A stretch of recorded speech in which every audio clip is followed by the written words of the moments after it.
got the cornfield calm, Midwest tone, but he's spitting facts like a dog with a bone. Lanky frame, fire-haired, eyes on the case, breaking down the game in the darkest place. Sports scores to murder boards, Hoosier logic cuts like swords. From Friday lights to chalked out lines, this redhead's brain rewrites the lines inside the Hoosier mind, where the stories twist and stats unwind. He's a legend in flannel, mic in hand, digging deep where few can stand.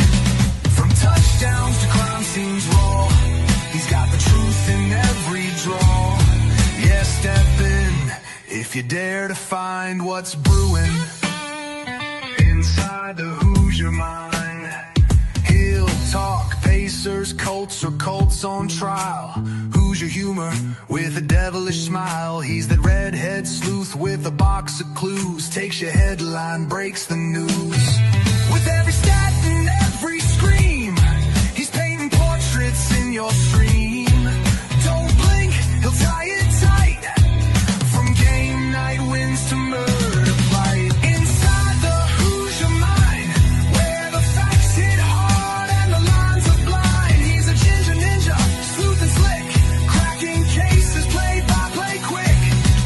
From courtrooms to the hardwood floor, he digs for more than just the score. Tune in and don't rewind, you're deep now inside the Hoosier mind.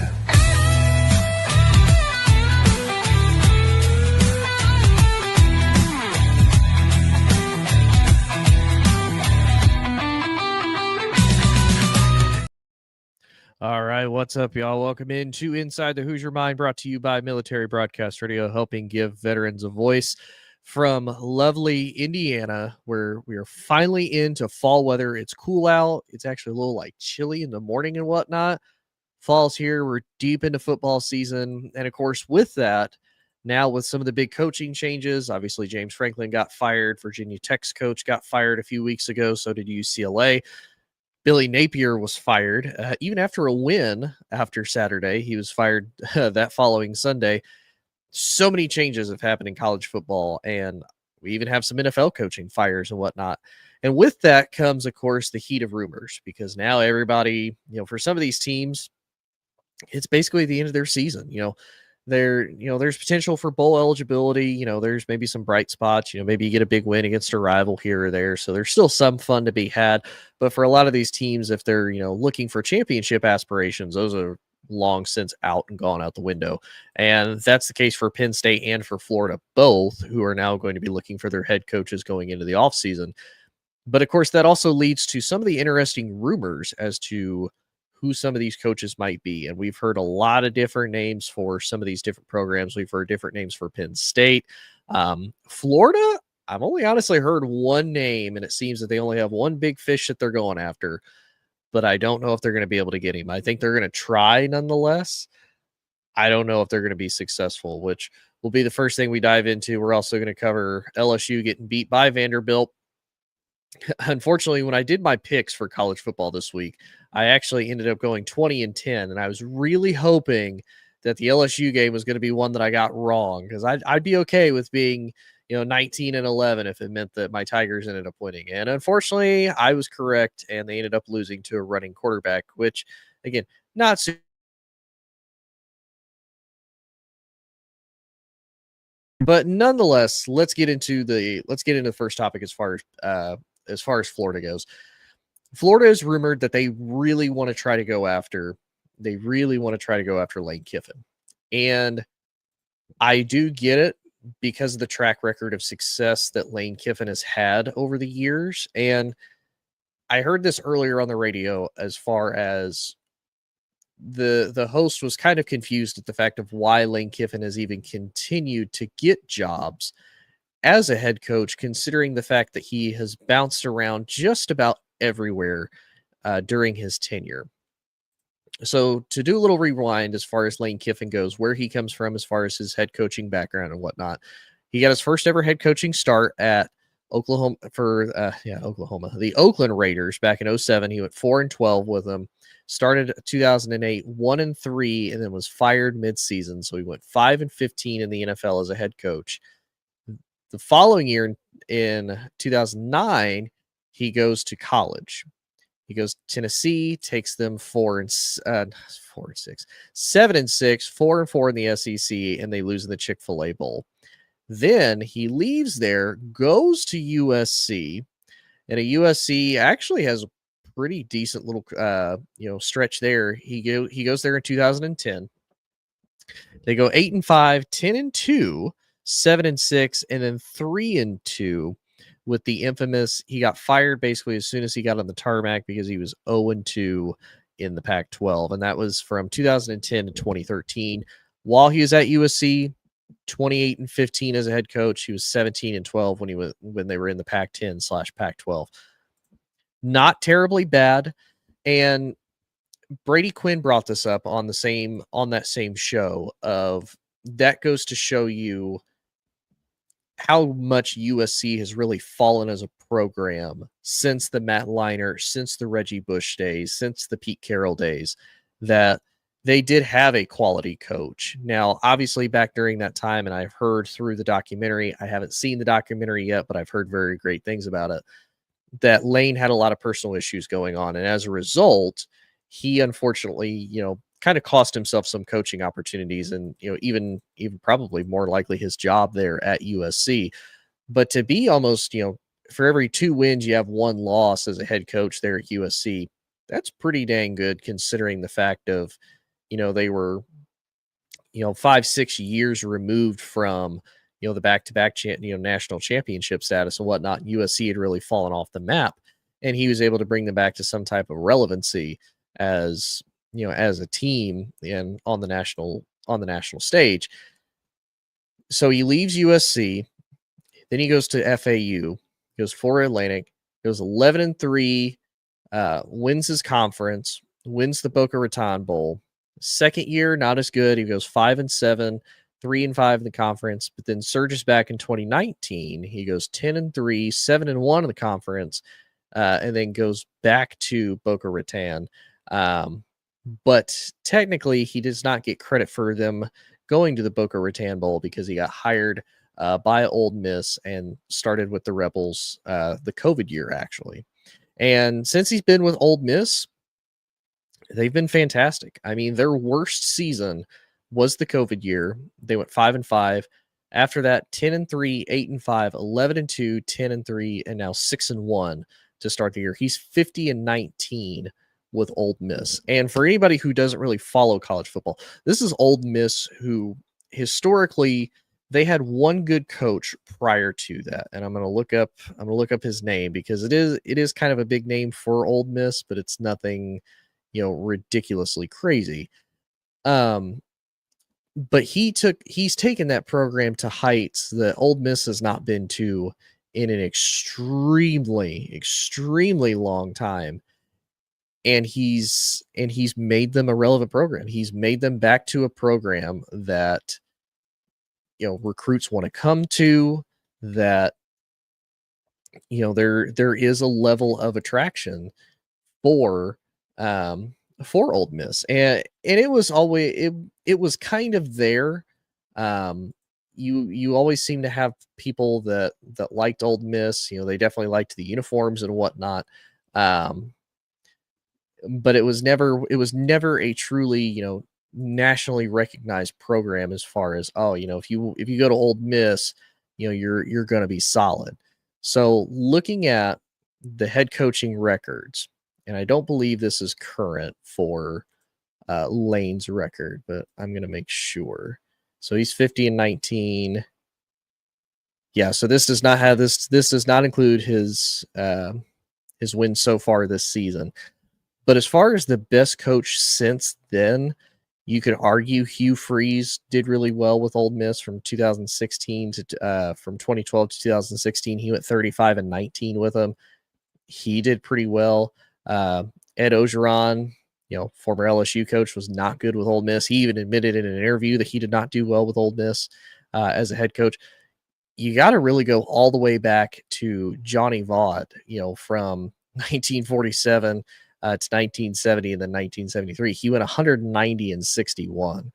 So you're talking 50 plus years since they've had that type of a coach there in Ole Miss to bring the program back to prominence, bring it back to relevancy, and make it any type of an attractive destination spot. And he's managed to do that with Ole Miss. Here's the other reason why there's a lot of rumors to Lane Kiffin going to Florida. He's held all the different positions there and whatnot.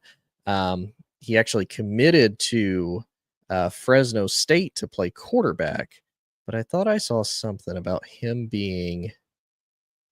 Okay, so he's actually never played for Florida. For whatever reason, I thought he was like a Florida alumni or something like that. I must be. I know for Penn State there is an alumni that is rumored to be out there for a head coach consideration. But nonetheless, though, when you look at Lane Kiffin, you kind of look at his demeanor now, how he acts, the visor, he's tan, he does have, property down in Florida and whatnot. He does fit the Gators. Now, one of the questions that was brought up was, is Florida still an attractive destination spot for a head coach to want to come to? And the reason why I asked that is, gone are the days of the Tim Tebow era with Urban Meyer, where, they were, national, they won 2 national titles. Tim Tebow wins the Heisman, and, Florida's on a nationally competitive stage. You got to remember, that was as late as 2008. That's been 17, almost 20 years ago. Since then, Florida's had some up and down years, up until I believe the COVID year. They were really close to winning the SEC, and unfortunately ended up falling short. And, that was just 5 years ago. Florida still has the benefit of having the brand and having the money.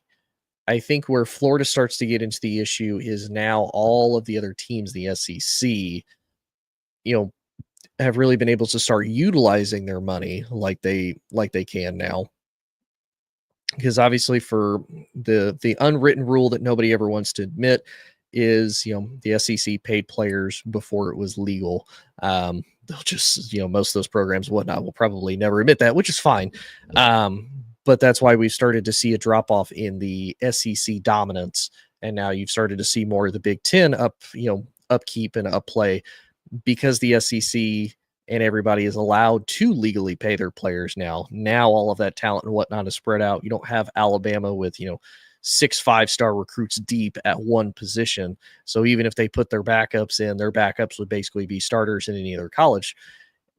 So that's one thing Florida has to compete with, is now the playing field is really leveled, and it's essentially whoever has the most money, they got to try to make a run for it then. And the other issue is you are in the SEC. You have to deal with the likes of Georgia, because Georgia's going to be one of your protected rivals. Even if you still continue to rotate through some of these teams, you've got Georgia is constantly going to be on there. You've got Alabama's going to be waiting. You've got LSU, Tennessee, you've got Texas, you've got Oklahoma. Like, you have all of these teams that are deep and continuing to run deep. Terry, I appreciate you joining, ma'am. I will be talking about your Dolphins a little later, and I am so sorry the whooping that the Dolphins took on Sunday. I was not expecting that by any means, but if you are so inclined to give me your thoughts on the Dolphins and their whole coaching situation and whatnot, because it seems like it's a mess down there in Miami right now. So if you want to be so inclined to give your thoughts, I would appreciate it. But for Lane Kiffin in Florida, again, I'm not saying it's not an attractive job. I'm not saying that I don't think he couldn't be successful. I think with Ole Miss and where he's at with Ole Miss, you do have the benefit of an easier SEC schedule. Now, again, albeit Ole Miss is still in the SEC just the same as Florida is, and they're still going to have to face tough teams. They still faced Georgia. They still faced LSU. They lost to one. They won the other one. And you'll still have to eventually face Alabama. You'll still have to eventually go through all of these teams in this rotation of the SEC schedule. So don't get it twisted. It's not like, Ole Miss is more of a cakewalk. It does seem, though, when you look at the scheduling break, that when you look at the schedule, Ole Miss tends to get more of a break than Florida does, and I don't know if that's purely because of they like the more attractive matchups. It looks better if it's Florida versus Tennessee than say, um, than say Tennessee versus Ole Miss or Arkansas versus Ole Miss. It's just not as an attractive money making matchup. Whereas if you have Florida versus Texas, two nationally big brands, even if they're older brands, even if it's been a while since those brands have had major national success on the football stage, it's still there and it's still something that people are going to watch. And Joel, I appreciate that, good sir. I definitely appreciate that. I'm your favorite Hoosier, at least. Besides yourself, I'm assuming you're probably your own favorite Hoosier, but I appreciate that, brother. Um, so it will be interesting to see, especially at the end of the season, depending on how it goes for Ole Miss. If Ole Miss doesn't try to break the bank to keep Lane, or if Florida doesn't try to do the same and try to poach him. I think if you're Lane, to me, I would almost just stay at Ole Miss. You've had success. This is honestly a team this year that when I first looked at it, they lost their star quarterback that they had for the last few years. They lost a ton of talent on the defense, so it seemed like there was going to be a lot of regression, and that there was going to be a lot of this. Okay, Ole Miss might still be good, but we don't really know what to expect or how good because of the amount of talent that they lost. And here they are sitting at 6-1. They're only lost to Georgia, and they're firmly in control of being able to go in the playoffs. Should they be able to win out? And I'm gonna look at their schedule. I think they should be able to, but I'll double check just to be sure. But nonetheless, if I'm Lane, so this is Ole Miss's remaining schedule. And again, how I talked about the scheduling break for them. So they lost to Georgia. Their next toughest opponent is their next game. It's at Oklahoma. That's this Saturday. So it's at Norman. They might be able to win that. Now, Oklahoma does have a bit of a tough defense that they have to deal with. But Ole Miss is a high scoring, fast offense. They're one of the fastest scoring, fastest moving offenses in all of college football. So it's very possible they might be able to come away with an upset. Hypothetically, even if they don't, their last four games: South Carolina, the Citadel, Florida, and at Mississippi State for the Egg Bowl. So even if they hypothetically lose against Oklahoma, they're going to be sitting there at 10-2, a super huge case for them to be able to make it into the playoffs because they're 10-2. Now, albeit depending on how LSU's schedule goes, which I'll talk about that here in just a bit, you know, the argument might be made if they lose to Oklahoma that they lost both their big ranked matchups as far as teams staying ranked, but they do have a quality win against, at the time, was number 4 LSU. So I mean, they do have the scheduling resume to be able to back it up. Now, one that some people have kind of dismissed and argued with me about, which I do get when you look at their record. But when you actually look at the scores, they do have a win over Arkansas. And I know Arkansas is sitting here at 2-5. They're not the sexiest team by no stretch of the imagination. But you look at almost every single game that they've played against a big time opponent, they have been in that game almost every single time. And what I mean by that, the first game of this losing streak started with Ole Miss. They lost to Ole Miss by 6. Not terrible. They did lose to Memphis. Now, part of that, I believe, was on coaching and just a lot of mental errors. They lost to Memphis by 1. That realistically shouldn't have happened, but is what it is. I think as a result of that, they get blown out by Notre Dame. Then their head coach gets fired. But then they're able to go on the road to Tennessee. They lose by a field goal, and then they host Texas A&M, who's now ranked number 4 in the country.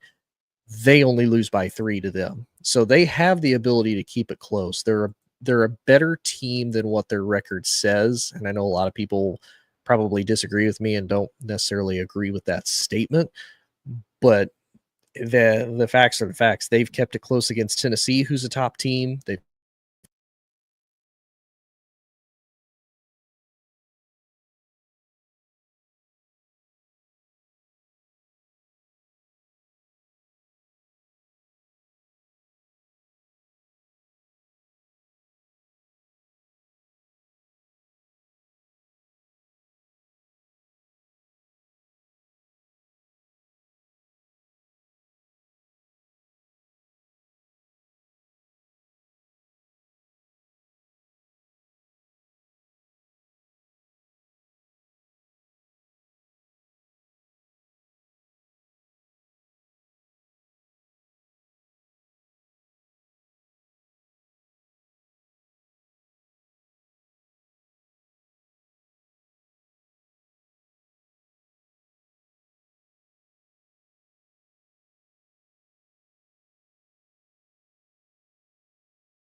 Oh, I had all of that and I was muted.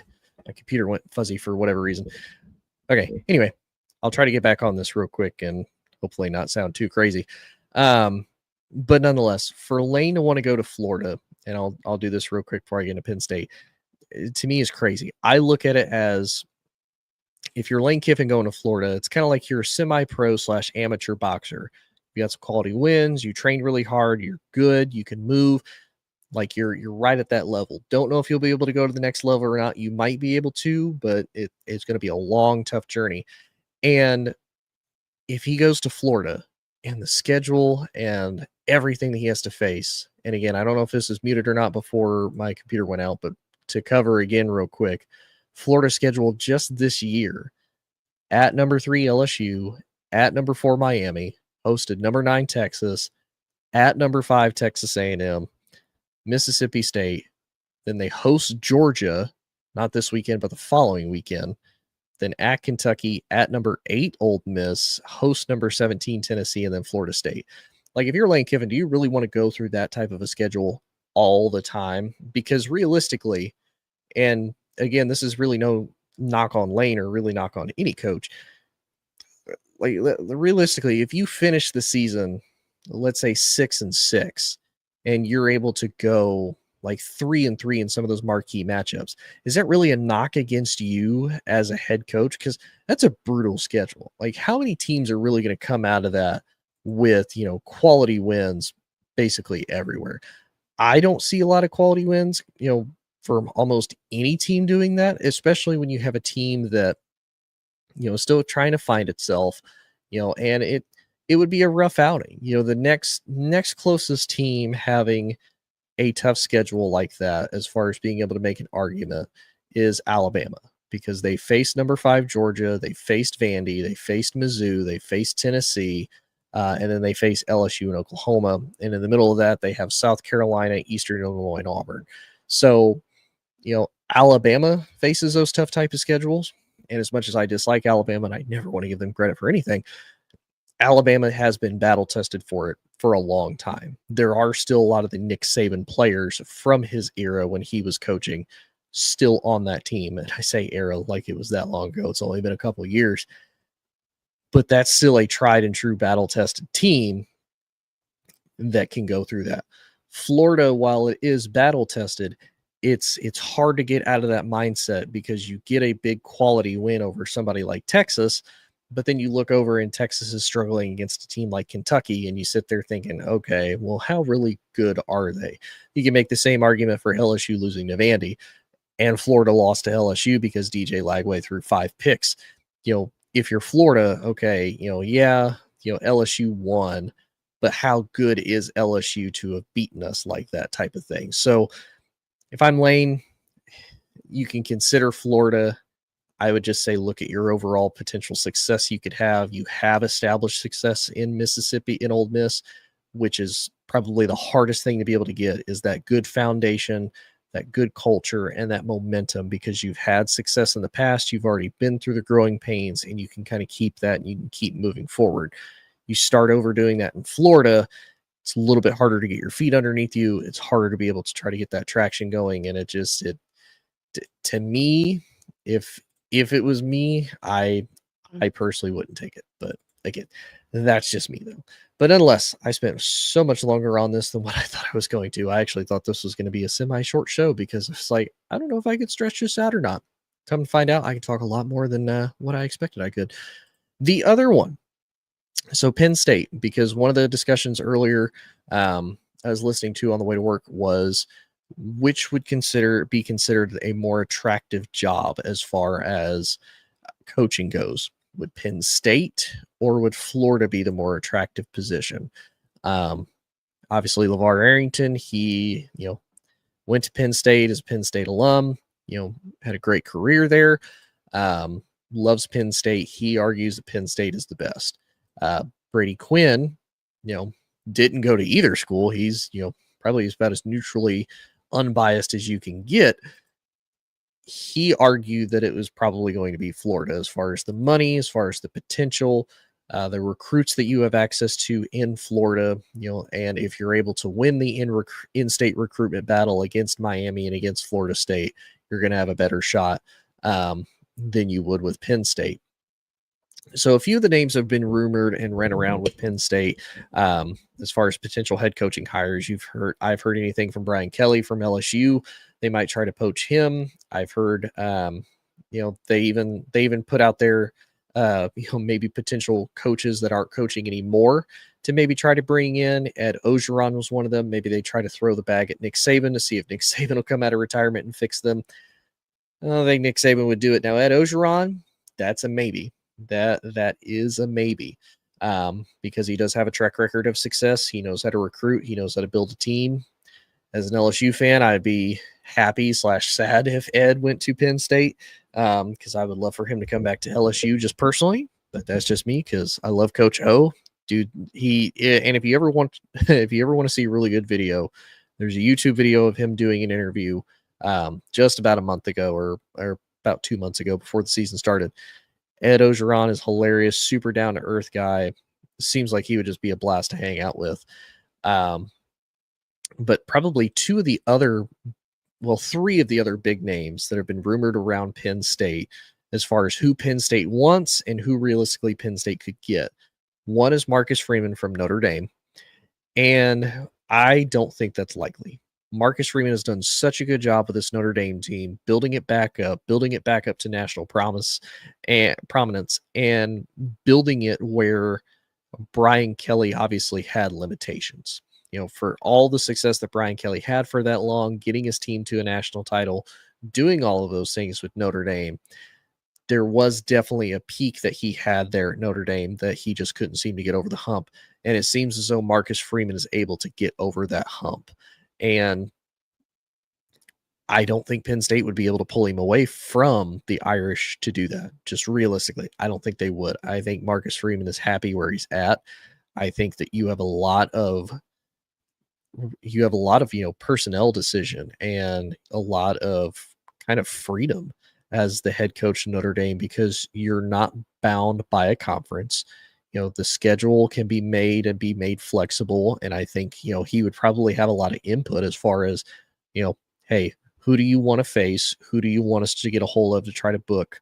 Obviously they already have the Clemson rivalry locked up for, I think, the next 10 years. There's rumors that they're still going to try to keep the USC rivalry, which would be big for them, because as far as quality wins goes, because Notre Dame can say, okay, we beat somebody in the ACC, we beat somebody in the Big Ten, we beat this person, we beat that person, we face these teams,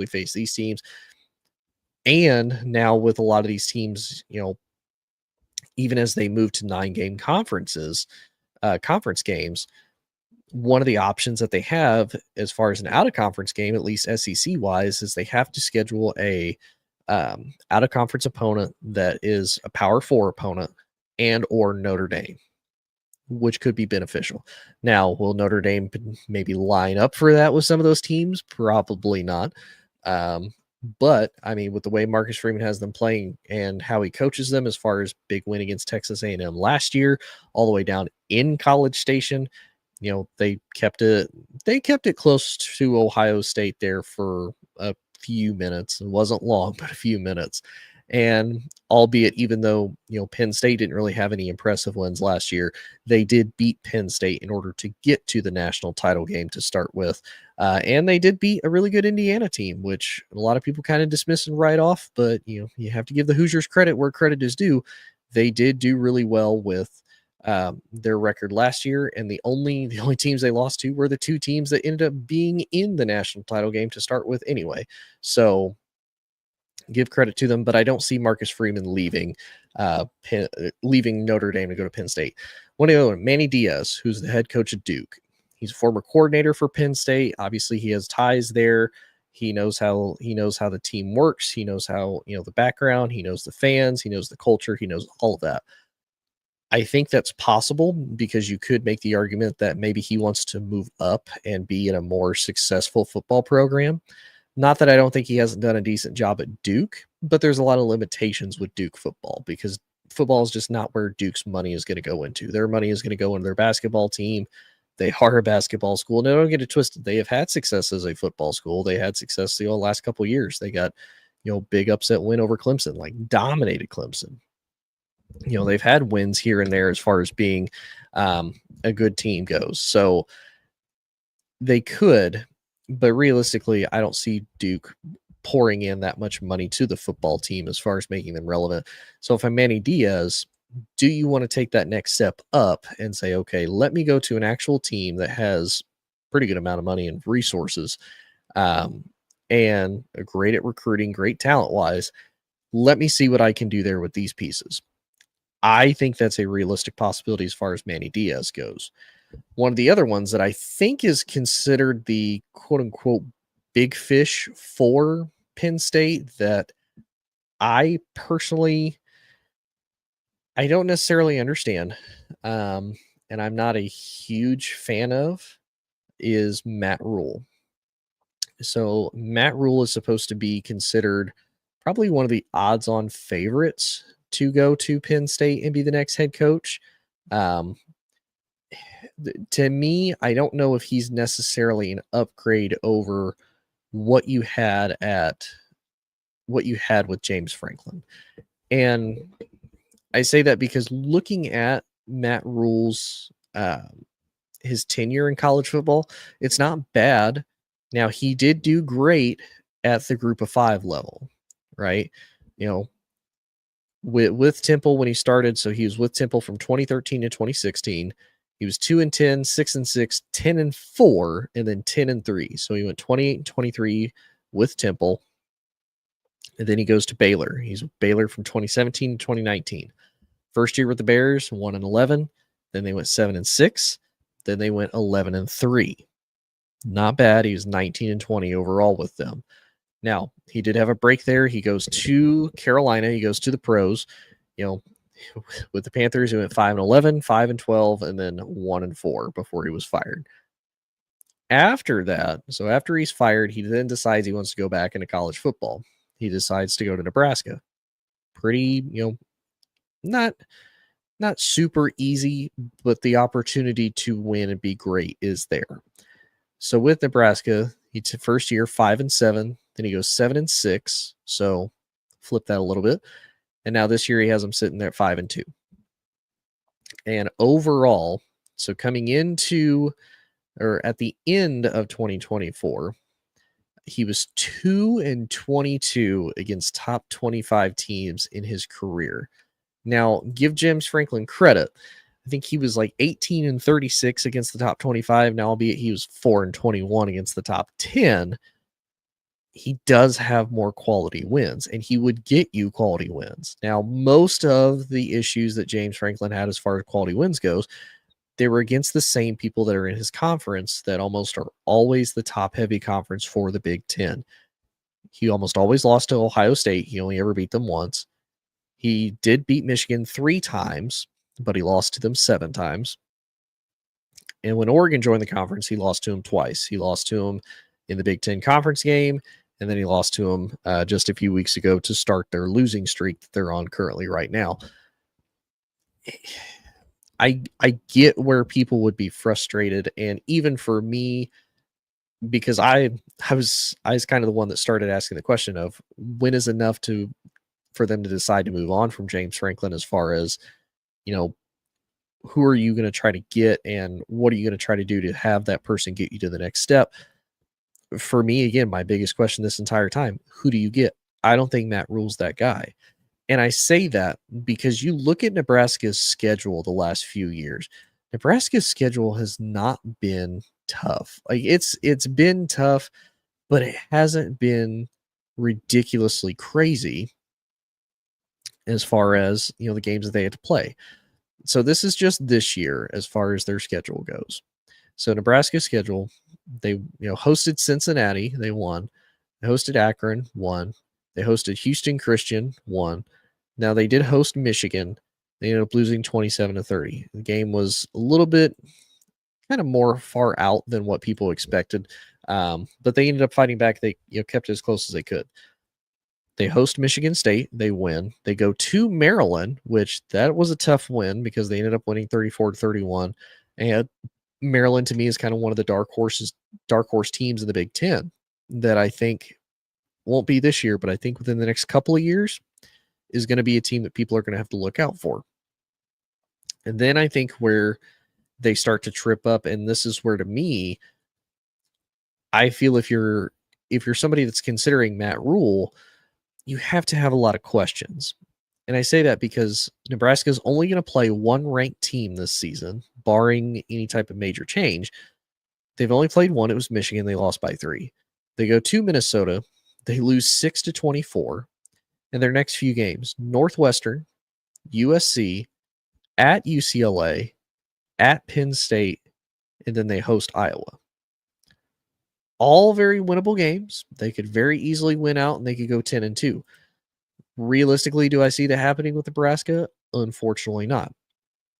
But if I'm Penn State and I'm wanting to consider a head coach, again, I'm not going to say that's a cupcake gimme schedule, but that's about as easy of a schedule as you can get. You know, you've got a USC team that offensively is dangerous. There's a lot of questions on defense.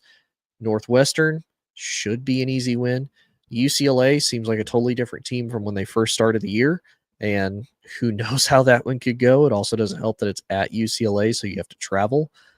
You do have the benefit of you have to face a Penn State team that is, you know, interim head coach. They don't have their star starting quarterback anymore because he's out for the season. And then you have a really bad rivalry game with Iowa. So you could still maybe lose one more game, maybe the Iowa game, and you finish the year 9-3. That's not bad. But considering you're already sitting here at 5-2, and there's no guarantee that you're even going to win out or even win 4 of the next 5 games, that would leave a lot of questions to me if I'm Penn State, or even if I'm a Penn State fan. Why do you want this guy who obviously struggles with what would be considered probably a cupcake schedule to anybody else, and he can't seem to do much with it? And for me, I would have a lot of questions. And supposedly he is like one of the front runners to be able to do it. But again, that's a lot of questions. And one more thing to kind of close on, at least the coaching hiring part that was brought up, was you fire your coach kind of this early into the season, because we're about halfway through the season at this point. If you fire a guy halfway through, does that mean you already have your next guy in mind? Like, you already know this is who we're going to put all of our money on. We're putting all of our chips in the pot. This is who we're absolutely going after the hardest to see if we can get him as our head coach. Do you have that? Or is it one of those, we just have to make such a drastic change right now and just hope for the best? And I would even argue that for college and for the NFL. Like, I've never understood the whole fire a coach midway through the season type thing. I do get it sometimes because it provides a little bit of a spark to a team. Okay, you know, fans are a little bit happier. The guy's gone. You know, now we can kind of see what we have as a team. I don't always feel that that's the best thing to do, though, because we've seen coaches be able to make the turnaround before, you know, and sometimes it is one of those, you have to pull the Band-Aid off and you just have to do it and get it over with. Even as an LSU fan, I'm still saying fire Brian Kelly. Realistically, is that the smartest thing to do? No. But again, it's not really going to change the situation that you're in either. You know, when you look at Penn State, you're 3-3. Not the greatest. You're probably out of your chances of being able to make the, you know, college football playoffs and whatnot. You could still finish the year respectable. You could also still see, okay, how do you respond from this? You know, how do you respond from, you lost 3 in a row, you were a 25-point favorite over UCLA, you got upset. How do you respond to that? Now you lose to Northwestern. How do you respond to that? And you've lost your star quarterback. How do you do as a coach with this team to be able to make it work? Now, at the end of the season, if it's bad, hey, like you had the rest of the year from that point. We gave you all the time. We gave you everything you need to do. You didn't do anything. Pack your bags. Goodbye. I get that part. I don't get the firing mid-season because now everything's a mess. You're given an interim coach maybe a shot. And to me, that's, again, it's going to sound weird. To me, that's also really not fair for the interim coach, because then this guy has to inherit a team that, yes, he's a part of, and yes, he helped build, and yes, he helped understand and whatnot. But you give an interim coach this basically crap show as an athletic director, as a GM, and it's like, oh, what can you do with it? I don't know. Stir it and make it look like whipped crap instead of just, solid crap, I guess. Like that to me is just the weirdest thing for these poor interim coaches of, yeah, just see what you can do. Like, if you hand me a turd sandwich, it's still going to be a turd sandwich no matter how much I dress it up. It's just a well-dressed turd sandwich at that point. So eh, I feel bad for interim head coaches having to basically clean up the mess of that, and for guys to put them in that position. And then for some of these guys, if they ever do want to become a head coach in the future, especially if they don't do well, oh, well, let's see what your sample size. Ooh, you took over a Penn State team that was 3-3, lost their starting quarterback, and you went 0-6. Oh, yeah, you're not a good coach. Goodbye. Like that, like that sucks. Again, not every situation is going to be perfect, and they may or may not even struggle if they go somewhere else and they do get to build a team that they want. I just think that's dirty. Me personally. Nonetheless, real quick though, last part of college topics though, because I've talked about college so much. If you can't tell, it's my favorite thing to talk about. We have LSU at Vanderbilt. And I'll be honest, like I said, I was really, really hoping that this would end up being that this would end up proving me wrong and that LSU would be able to pull out a win. They unfortunately did not pull out the win. And I kind of figured this was going to happen because when I saw the matchup, and even though, Vanderbilt has one loss to Alabama, it's Diego Pavia. The dude can throw, and the dude is a runner. And as soon as I saw that, I'm like, man, LSU is going to struggle because they do not do well against running quarterbacks at all. And that's been an issue for the last few years. And a lot of teams really don't do well against running quarterbacks to start with. LSU with a defense for the last few years that, anybody and everybody could run on, especially the quarterback. It's about the same with Vanderbilt and whatnot as the situation stands right now. So wasn't really surprised that Diego Pavia was able to run all over him. But what kind of still surprises me is how much crazy plays that LSU can do in the meantime. Xavier Thomas with the big catch, a huge run for 62 yards for the score. It gives a lot of, old school LSU fans kind of that Les Miles, treatment of super talented team that just gets a ton of lucky breaks. They're able to make it work for whatever reason, and they just find a way to make it work. But then in true LSU and Les Miles fashion, or now Brian Kelly, they ultimately end up coming short, and it's a heartbreaking type of loss.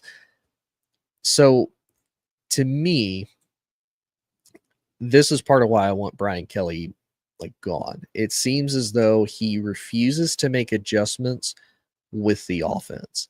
There's obviously issues with the run game. There's a lot of issues with the offensive line. Now, the offensive line is very young. They're trying to get a lot of those guys experience, and he even admitted coming into the season it was going to be a lot of growing pains for the offensive line because they lose guys like Will Campbell, who's a first-round pick. They lose guys to transfer portal, graduating, et cetera, et cetera.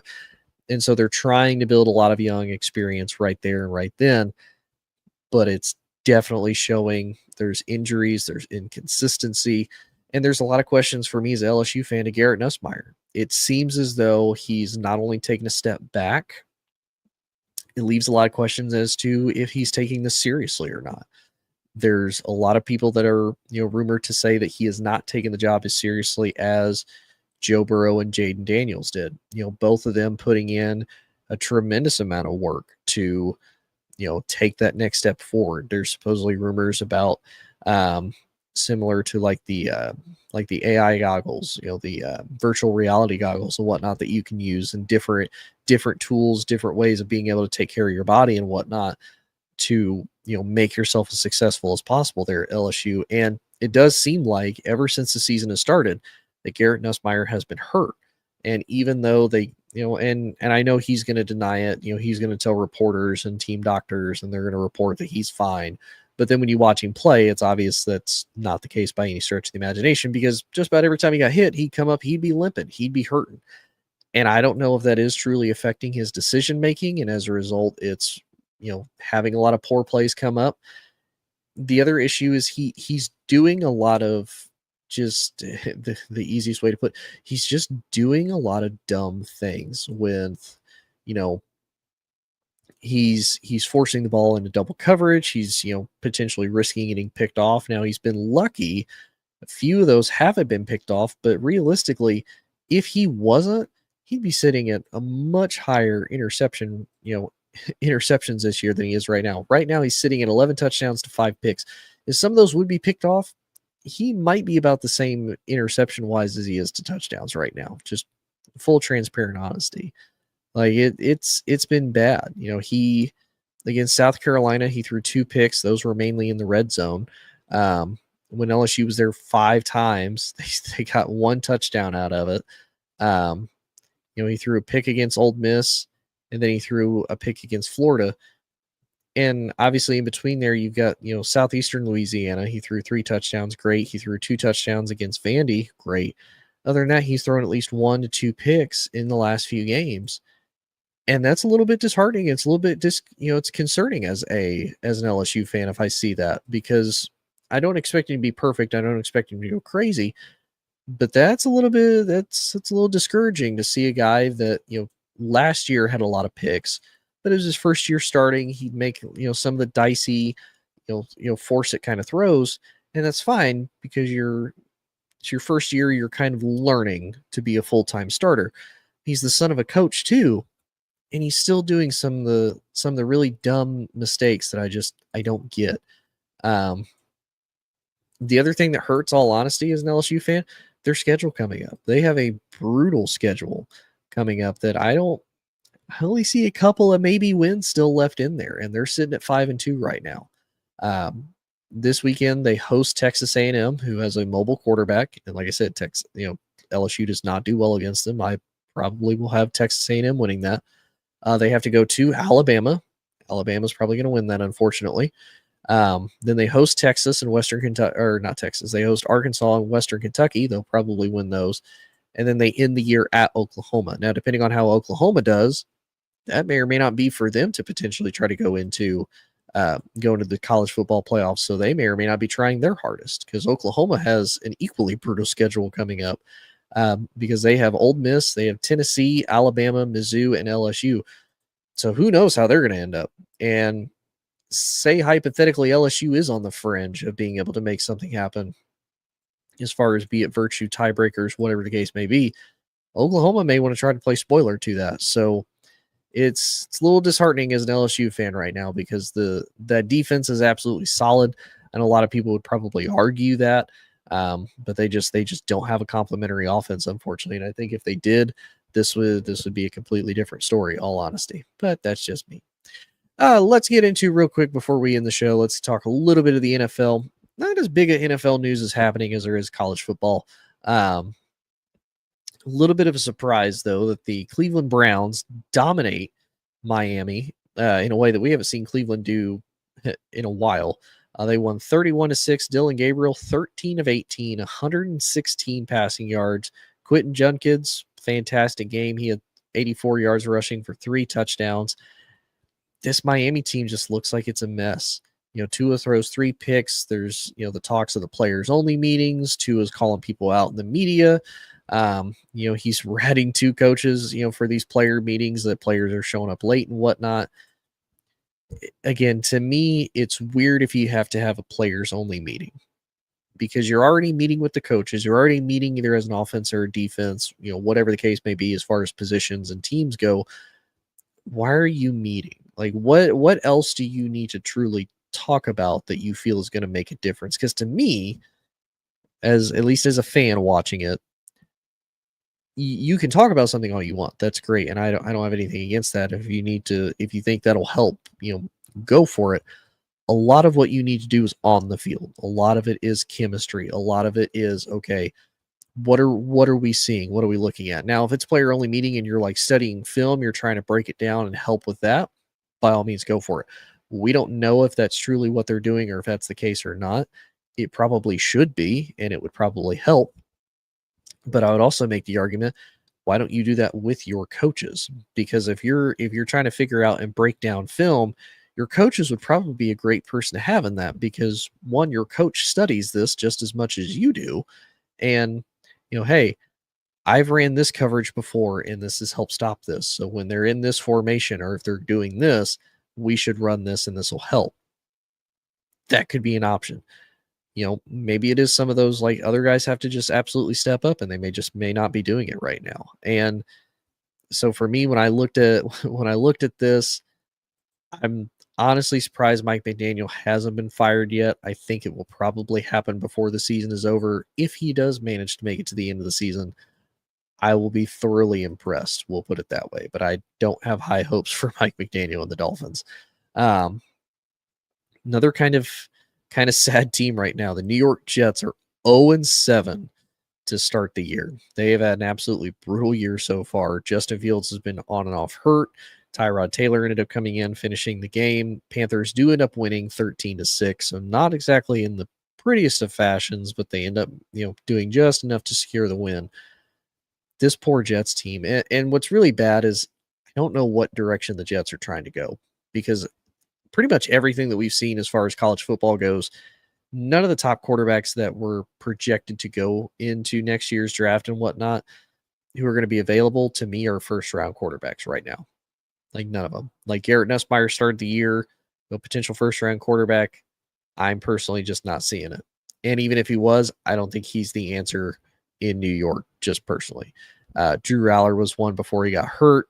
I think he'll probably want to come back and finish college and prove what he can do, because he did not exactly end college on a high note. So I think he would probably want to do that before trying to go into the league. Arch Manning, he is technically just a sophomore this year, so I don't see him leaving that early. I see him probably staying in college at least one more year, maybe even the full 2, just to, again, hone himself, kind of get himself ready for potentially what's to come. Lenore Sellers, I don't think is going to leave yet. He might be. Fernando Mendoza is probably going to be one of the top quarterbacks, if not the top quarterback taken, which I don't have an issue with.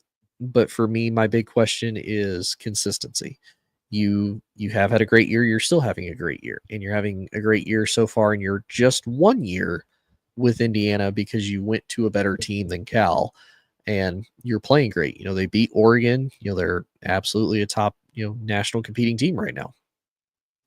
But again, can you do that on a consistent basis? And are you going to be able to do that potentially for a team who there's not a whole lot of bright spots? Like, there's a very, very small handful of bright spots on the Jets. Can you do that if you're Fernando Mendoza and potentially elevate them? Or are you just unfortunately going to be another, quarterback bust for the Jets? For me, it leaves a lot of questions. And again, there's not a lot of true sample size of him not only being successful, but maintaining that level of success for a long period of time, i.e. a season to maybe even potentially 2 seasons. Not saying he's got to go out and be undefeated, win multiple Heismans, nothing like that. But he wasn't exactly turning heads at Cal. Well, he was enough to be able to, be in the transfer portal, but not enough for me to say, oh, this guy's going to be an NFL quarterback, at least personally. And then, of course, the final game, the one that was probably one of the best games to watch all weekend, the Giants at the Broncos.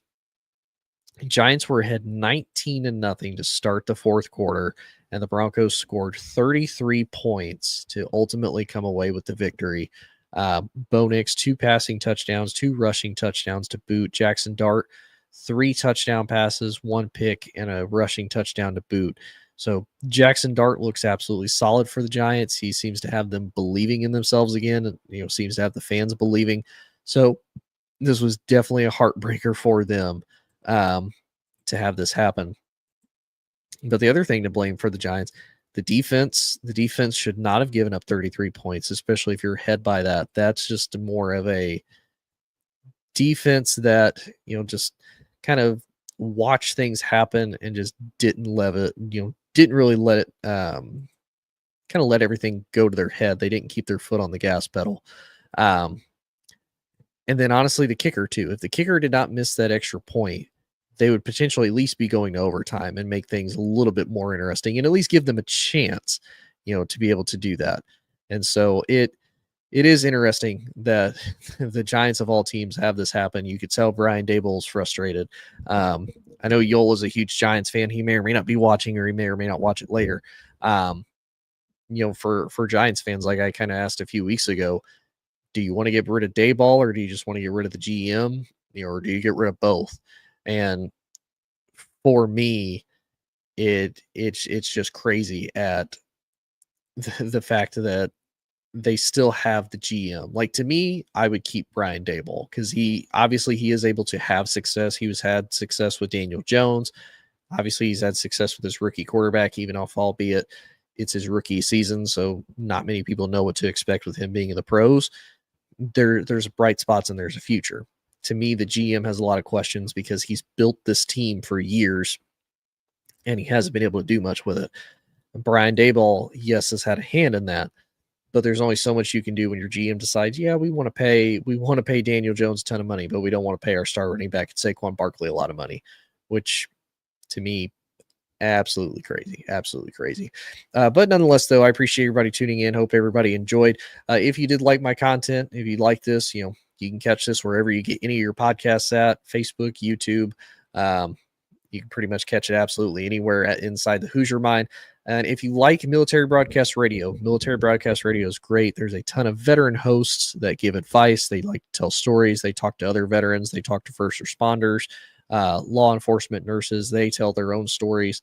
They have all sorts of great things here at Military Broadcast Radio to help other veterans and honestly let veterans tell their story.